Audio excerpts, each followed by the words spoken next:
자, 3번 문제입니다. A는 마이너스 1, B는 4일 때 시계값은 이렇게 물어보는 문제입니다.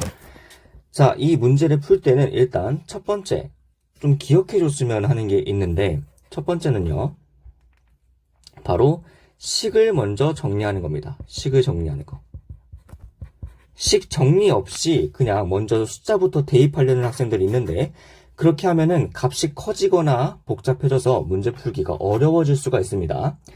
자, 그래서 먼저 문제 풀기 전에 식이 정리가 가능한 상태인지를 먼저 확인하세요. 그래가지고 식이 정리가 가능하다라고 하면 식을 정리한 다음에 대입하는 걸 기억하시면 됩니다. 그 다음에 두 번째, 대입할 때 가장 많이 하는 실수가 뭐냐면 바로 부호예요, 부호. 그래서 부호 실수를 없애려면 어떻게 해야 되냐면 대입할 때 괄호를 씌우는 습관을 들이자. 뭐 나중 가서는 이런 괄호를 안 써도 되긴 하지만 처음에는 괄호를 써주면서 연습을 하는 것이 실수를 줄이는 가장 좋은 방법입니다.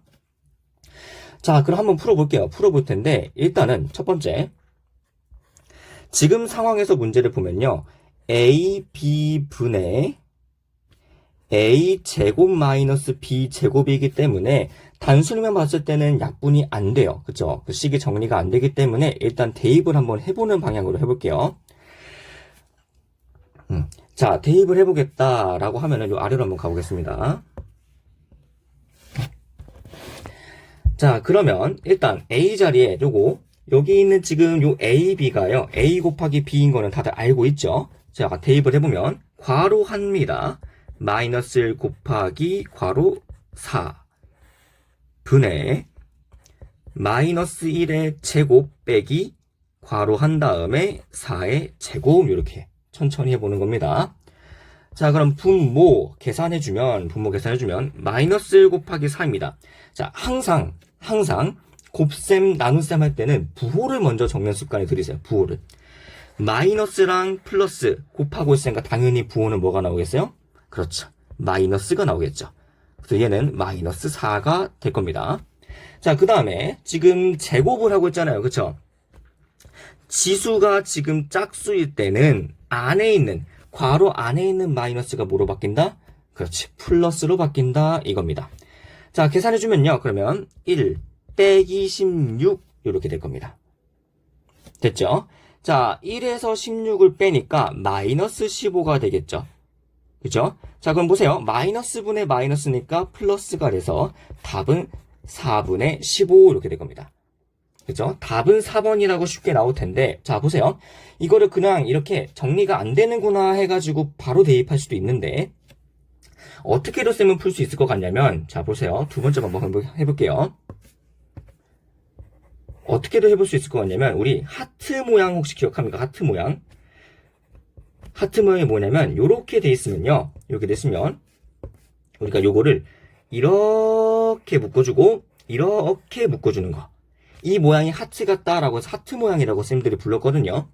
그럼 얘가 어떻게 바뀌냐면 ab 분의 a 제곱 빼기 ab 분의 b의 제곱, 이런 식으로 됩니다.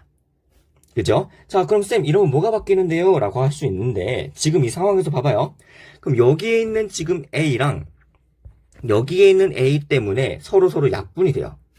또 여기에 있는 B랑 여기에 있는 B 때문에 또 서로 약분이 될 겁니다. 아, 그럼 여기 있는 A랑 여기 있는 A는 하나씩 사라지고 여기 있는 B랑 여기 있는 B도 하나씩 사라지겠군요. 그렇지. 그럼 얘는 한 번만 더 정리해보면 B분의 A 빼기 A분의 B, 이런 형태가 되는 거야. 이 상태가 된 다음에 한번 대입을 하는 겁니다. 그럼 얘는 괄호 하시고 4분의 마이너스 1 빼기 마이너스 1분의 4, 이렇게 됩니다. 그죠? 자, 그럼 얘는요, 마이너스 4분의 1. 자, 그 다음 또 보세요. 마이너스랑 마이너스니까 뭐로 되겠어요? 그렇지, 플러스가 되겠죠. 그래서 플러스 4, 이렇게 계산할 수도 있어요. 그럼 여기에 있는 4라는 친구는 결국은 뭐랑 똑같은가? 얘는 4분의 16이랑 똑같죠.